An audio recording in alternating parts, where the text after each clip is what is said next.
नमस्कार दोस्तों, कैसे हैं आप। उम्मीद करते हैं कि सब बहुत अच्छे ढंग से होंगे। मैं Sanjay Kumar Singh, director of platform education centre Patna से, और आज हमारे साथ उपस्थित है एनएम पांडे सर, प्लेटफॉर्म के मैथ के जाने माने टीचर। और जितने भी छात्र हमारे प्लेटफॉर्म एजुकेशन सेंटर से जुड़े हुए हैं, एनएम पांडे सर के क्वालिटी से सब लोग अवगत हैं कि ये कितने अच्छे टीचर है और इनका पढ़ाया हुआ बच्चा कितना रिजल्ट लेके आता है।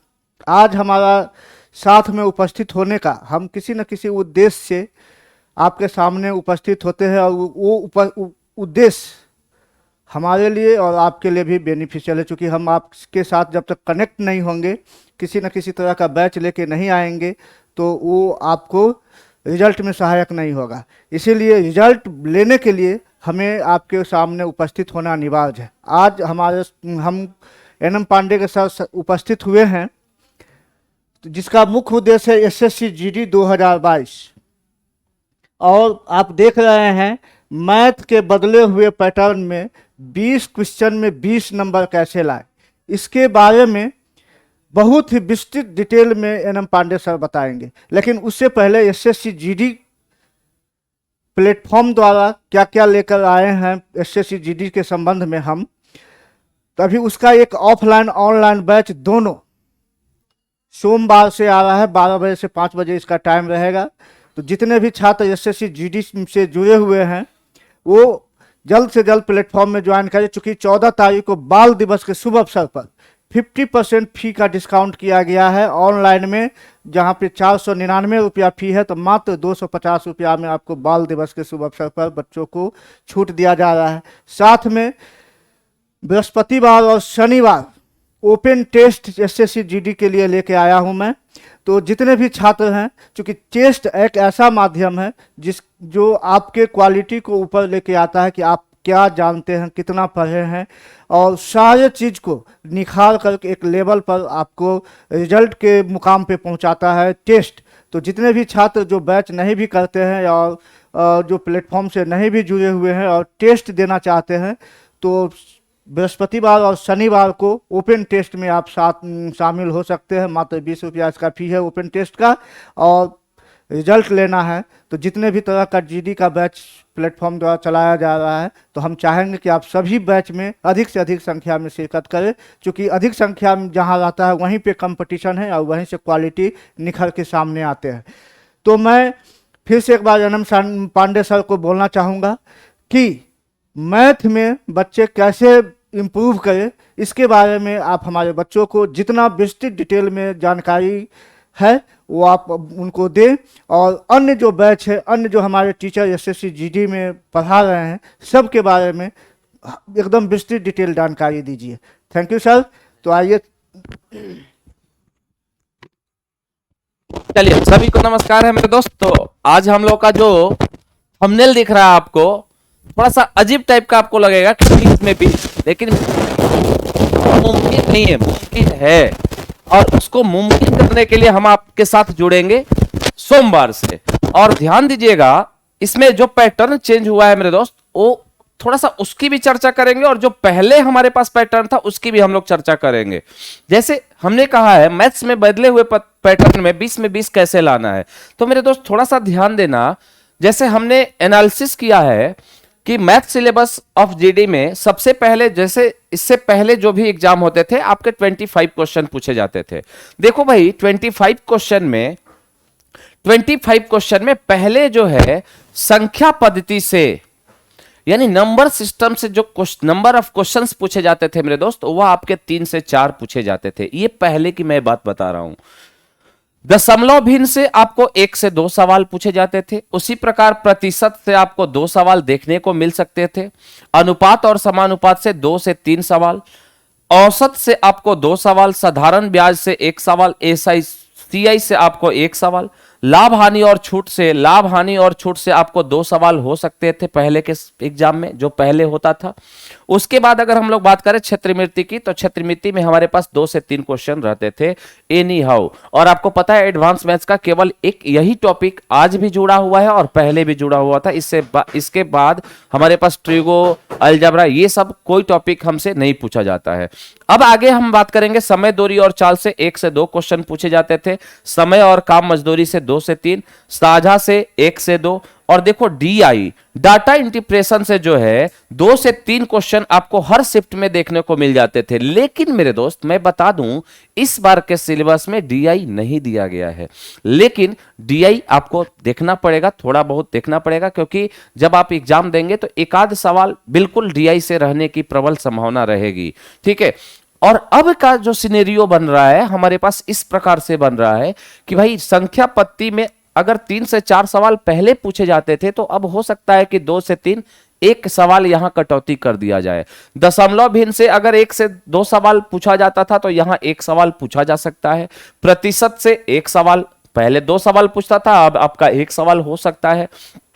अनुपात और समानुपात की बात करें तो अनुपात और समानुपात 2 से 3 और 1 से आपका 2, मतलब 2 से 3 पहले पूछा जाता था, लेकिन अब हो सकता है कि 1 से 2 पूछा जा सकता है। औसत से 2 सवाल होते थे, मान लो कि 1 सवाल पूछे जाएंगे। यहां साधारण ब्याज के केस में 1 सवाल है, तो ये तो चैप्टर है, तो इसलिए 1 सवाल तो पूछना इसको लाजमी है। और यहां सीआई में भी आपको 1 क्वेश्चन पूछे जाएंगे। अगर हम बात करें लाभ हानि और छूट की, तो यहां आपको 2 सवाल पहले पूछे जाते थे। हो सकता है मेरे दोस्त 2 सवाल ही रहे, लेकिन हमने दिया है मिनिमम 1 सवाल तो रहना ही रहना है। क्षेत्रमिति से 2 से 3 सवाल पूछे जा सकते थे, तो हमने कहा है सर 1 से 2 सवाल इसमें आज भी और अभी भी पूछे जा सकते हैं। आगे अगर हम बात करें समय, काम और मजदूरी, तो 2 से 3 सवाल पहले पूछा जाता था, अब हो सकता है 1 से 2 सवाल आपका पूछा जाए। साझा से 1 से 2 सवाल, लेकिन अभी भी 1 से 2 हमने रखा है। मेरे दोस्त डीआई की अगर हम लोग बात करें, तो डीआई में पहले 2 से 3 सवाल पूछे जाते थे, लेकिन अब इस बार सिलेबस में नहीं दिया गया है। लेकिन फिर भी आपको पढ़ के जाना होगा, पूरी तरीके से तैयारी करके जाना होगा, क्योंकि मेरे दोस्त हो सकता है कि 2 से 3 सवाल में आपको 1 से 2 सवाल आपको बिल्कुल देखने को मिल सकता है डीआई से। तो आपको ज्यादा परेशान होने की आवश्यकता नहीं है, क्योंकि मेरे दोस्त मैं आपके साथ हूं और यही आपका पैटर्न रह सकता है एसएससी जीडी में। आगे जब हम लोग बात करेंगे, थोड़ा सा हम लोग इंट्रोडक्शन कर लिए मैथ्स का, तो थोड़ा सा कुछ एसएससी जीडी के प्रीवियस ईयर को देखते हैं मेरे दोस्त। जैसे पहला सवाल हम देखते हैं, थोड़ा सा कुछ पढ़ भी लेते हैं, ठीक है, 5-10 मिनट पढ़ भी लेते हैं। आ जाओ, हमने कहा क्वेश्चन नंबर 1 में, क्वेश्चन नंबर 1 जो हमारे पास है मेरे दोस्त, ध्यान दीजिएगा, कह रहा है क्वेश्चन नंबर 1 कि एक वस्तु के अंकित मूल्य पर 32 रुपए की छूट दी जाती है। मेरे दोस्त ये बताओ, अंकित मूल्य पर 32 रुपए की छूट दी जाती है, तो 19.5% का लाभ होता है। देखो बाबू, हम कहेंगे सर 32 रुपया छूट दे रहा है, 32 रुपया छूट दी जा रही है, तो लाभ जो है ना मेरे दोस्त 19.5% का हो रहा है, 19.5% का लाभ हो रहा है।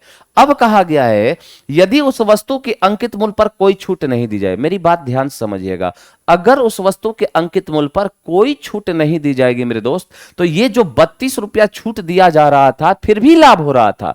लेकिन अगर ये 32 रुपया छूट नहीं दिया जाएगा तो 32 रुपया लाभ और होगा।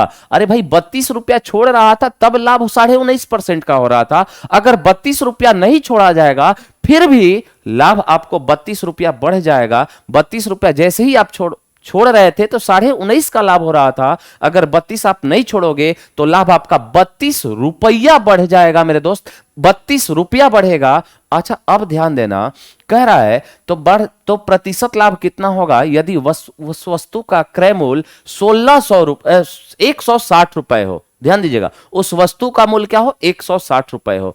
अब मेरी बात ध्यान से समझिएगा, उस वस्तु का क्रय मूल्य क्या है, 160 रुपया। अच्छा एक चीज बताइए, हमको पता है कि सर जो लाभ होता है ना, जो लाभ होता है हमेशा हमेशा किस पर होता है मेरे दोस्त? तो आप कहिएगा सीपी पर होता है। लाभ हमेशा किस पर होता है? सीपी पर होता है। अच्छा ये बताओ मेरे दोस्त, 32 रुपया का लाभ, तो 32 इस 160 का कितना है? तो 32 जो है 160 का कितना परसेंट है? तो 32 गुने 5 करोगे ना तो 160 होता है। यानी आप कहोगे कि सर ये जो 32 रुपया है ना, ये 32 रुपया है, इस 160 का 1/5 भाग है, 1/5 भाग है। और 1/5 भाग का मतलब आपको पता है मेरे दोस्त, 1/5 भाग का मतलब होता है 20%। अर्थात इसमें लाभ जो होगा ना 20% आपका बढ़ जाएगा। तो 19 और 20 कितना हो जाएगा? 39 दशमलव कितना 5%। देख लीजिए 39 दशमलव कितना 5% आपका ऑप्शन नंबर ए में है। ऑप्शन नंबर ए को सही कर दीजिए। Option number A is the correct. मेरी बात समझ में आ रही है? फिर से समझना मेरे दोस्त, हमने क्या कहा? 20% का लाभ आपको बढ़ जा रहा है। क्यों? क्योंकि 1/5 भाग है। 32 जो है 160 का 1/5 भाग है, और 1/5 भाग का मतलब होता है कितना? 20%। अर्थात 20% आपका क्या होगा? लाभ बढ़ जाएगा मेरे दोस्त, 20% आपका लाभ बढ़ जाएगा। क्लियर है? आगे बढ़ते हैं मेरे दोस्त अब नेक्स्ट क्वेश्चन की ओर। और नेक्स्ट क्वेश्चन देखते हैं, हमारे पास इस प्रकार है, ध्यान दीजिएगा। 4783 का स्क्वायर माइनस 4782 गुने 4784। अब यहां क्या होगा कि नंबर सिस्टम का ये एक क्वेश्चन है, इसमें बच्चे कंफ्यूज करने शुरू करेंगे, मल्टीप्लाई स्क्वायर करना शुरू करेंगे। मेरे दोस्त ऐसा कुछ भी नहीं है। इस सवाल की अगर मैं बात करूं तो इसमें इतना सरल सवाल है। इन दोनों संख्याओं में देखिए तो डिफरेंस कितने का है? 2 का। इन दोनों संख्याओं में डिफरेंस हमारे पास 2 का है। तो एक हम ऐसा एग्जांपल ले लेते हैं जिसमें डिफरेंस 2 का हो, लेकिन इन दोनों के बीच वाली संख्या का स्क्वायर किया गया है। इन दोनों के बीच वाली संख्या का स्क्वायर किया गया है। तो हम ऐसा करते हैं, 6 गुने 8 लिख दिया। 6 और 8 के बीच का डिफरेंस 2 का है, और यहां हम 7 के स्क्वायर, मतलब हुआ इन दोनों के बीच वाली संख्या के स्क्वायर में से घटा रहे हैं। 7 का स्क्वायर 49 माइनस 48। ये हमेशा मेरे दोस्त 1 के बराबर होगा, हमेशा 1 के बराबर होगा। जैसे देखो 3 गुने 5, और 3 और 5 के बीच में आपका 4 होता है, 4 का स्क्वायर करो तो 4 का स्क्वायर 16 माइनस 15, ये भी आपका क्या होगा? 1 हो जाएगा। कहने का मतलब हुआ कि इस सवाल का भी आंसर आपका क्या होना चाहिए? 1 होना चाहिए। Option number A is the correct. ये चीज आपको समझ में आनी चाहिए। अगर ये आपने समझ लिया तो ये बिल्कुल आसान क्वेश्चन है, कुछ भी इसमें नहीं करना है। 4783 का स्क्वायर माइनस 4782 गुने 4784, इसका आंसर हो जाएगा कितना? 1। 1 इज द राइट आंसर। आगे अगर हम बात करें क्वेश्चन नंबर 3 की मेरे दोस्त, तो क्वेश्चन नंबर 3 कह रहा है, ध्यान दीजिएगा, 40 व्यक्ति किसी काम को 36 दिनों में पूरा कर सकते हैं। देखो बाबू, अगर हम बात करें 40 व्यक्ति अगर किसी काम को 36 दिनों में कर सकते हैं, यानी ये 40 जब काम करना शुरू करेंगे, 36 दिन अगर इन्होंने काम कर लिया तो काम क्या होगा? समाप्त हो जाएगा। कह रहा है यदि 6 दिन के बाद 16 व्यक्ति काम करना छोड़ दे। मेरे दोस्त एक चीज समझना, इन 40 ने काम करना शुरू किया, 6 दिन तक काम किया। इसका मतलब यह हो गया कि जब ये 6 दिन काम हो गया है मेरे दोस्त, तो ये इधर बच गया कितना? 30 दिन। इसका मतलब यह हुआ कि सर 40 व्यक्ति का 30 दिन का काम अभी भी बचा हुआ है।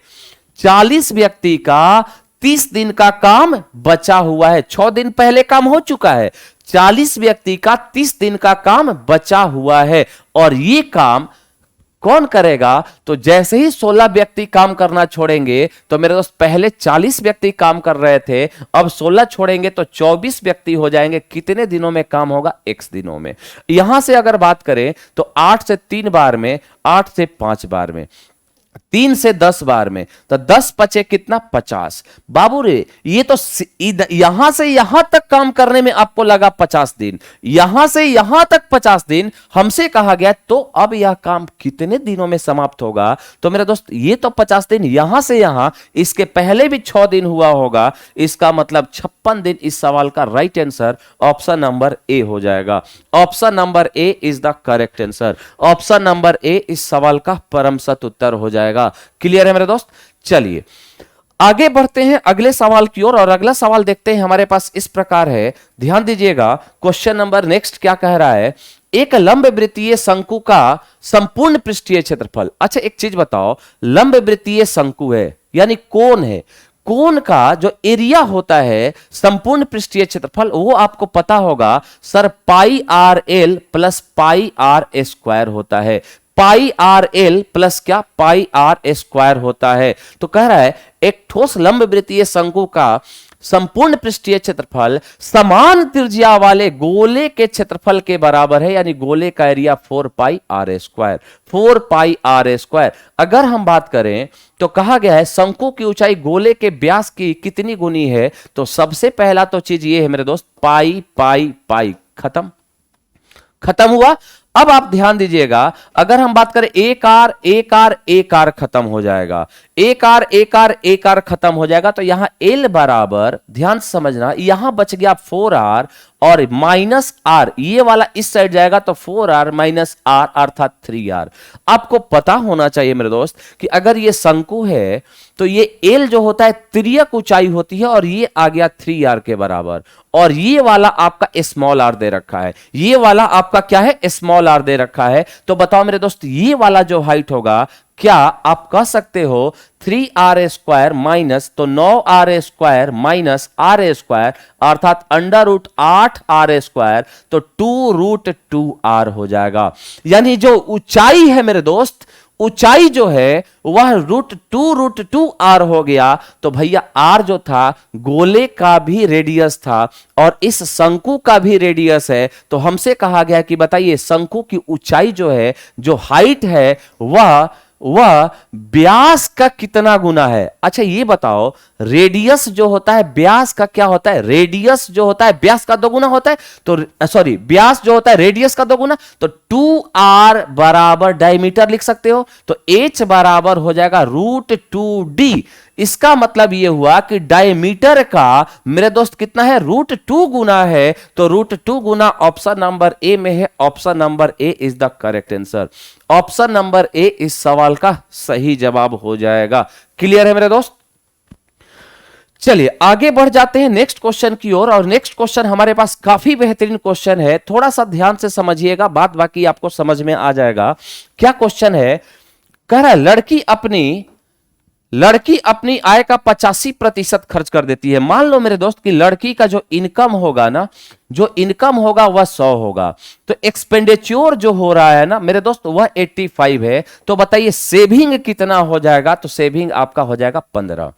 कह रहा है यदि उसके व्यय में x% की वृद्धि, अच्छा व्यय में x% की वृद्धि, x% की वृद्धि, इसकी तो खैर हम लोग आगे बात करेंगे।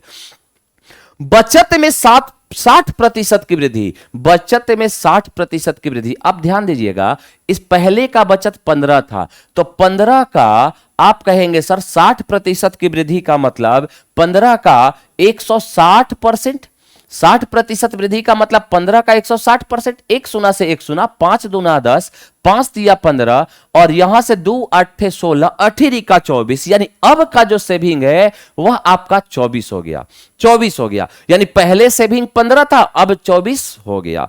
अब क्या कह रहा है, यदि उसके आय में 26% की वृद्धि। अच्छा एक चीज बताइए, पहले का इनकम अगर 100 था तो अब का इनकम आपको पता है मेरे दोस्त 126 हो जाएगा। देखो तो बाबू 126 अब कमाने लगी है वो लड़की और 24 रुपया बचा रही है, इसका मतलब यह हुआ कि सर 102 रुपया खर्च कर रही होगी। 102 रुपया, अरे 126 में से 24 घटा दिया तो 102 रुपया खर्च कर रही होगी। अब बताओ मेरे दोस्त 85 रुपया पहले का खर्च था और अब एक खर्च है 102, कितना बढ़ गया, तो आप कहिएगा सर 17 रुपया बढ़ गया। 12 में से 5 घटेगा 7, 17 रुपया बढ़ गया। अब ध्यान देना मेरे दोस्त, ये 17 रुपया बढ़ा, कहां से बढ़ा, 85 से बढ़ा, गुना 100, यानी आप कहेंगे 17 पचे 85 और 5 से ये 20%, और यही x था। इसका मतलब x का जो वैल्यू है वह 20% के बराबर है, यानी x का मान आपका 20%। ऑप्शन नंबर क्या, सी में जा रहा है। Option number C is the correct answer. Option number C इस सवाल का राइट आंसर हो जाएगा। उम्मीद है मेरे दोस्त आप सभी को समझ में आया होगा। चलिए आगे बढ़ते हैं नेक्स्ट क्वेश्चन की ओर, और देखिए एसएससी कांस्टेबल, देखो अभी ऑफलाइन जो बैचेज है, ऑफलाइन बैचेज ऑफलाइन वह मेरे दोस्त आपको चलेंगे, ऑफलाइन जो बैच है 12 से 4, 12 से 4 मंडे से।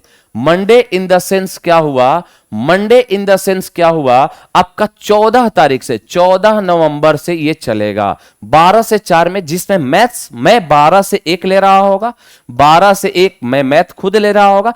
अगर ये एक पूरा कंबाइंड कोर्स है, कहने का मतलब पूरे ऑल सब्जेक्ट को इसमें पढ़ाया जाएगा। लेकिन अगर कोई विद्यार्थी इंडिविजुअल सब्जेक्ट भी करना चाहे, जैसे मैथ करना चाहे तो केवल मैथ्स में ले सकता है, केवल रीजनिंग चाहे तो केवल रीजनिंग में ले सकता है, केवल जीएस चाहे तो जीएस में ले सकता है, और केवल अगर हिंदी चाहे तो हिंदी में भी आप ले सकते हैं। तो मेरे दोस्त उसका 12 से 4 टाइमिंग है। और साथ ही साथ ऑनलाइन में भी ये बैच आपका उसी मोड में चलेगा, ऑनलाइन मोड में भी चलेगा। ऑनलाइन में फी आपका 499 था, फी 499 था, लेकिन आपका बाल दिवस अभी 14 नवंबर आने वाला है, जिस पर हम लोग इस पे 50% का डिस्काउंट दिए हैं, और फी आपका मात्र कितना आ गया है, 250 रुपया आ गया है। तो मेरे दोस्त देर ना कीजिए, जितना जल्द से जल्द हो सकता है आप ज्वाइन कर सकते हैं, और आपकी सफलता में हम लोग का थोड़ा सा सहयोग बिल्कुल होगा। चलिए आगे बढ़ते हैं अगले सवाल की ओर।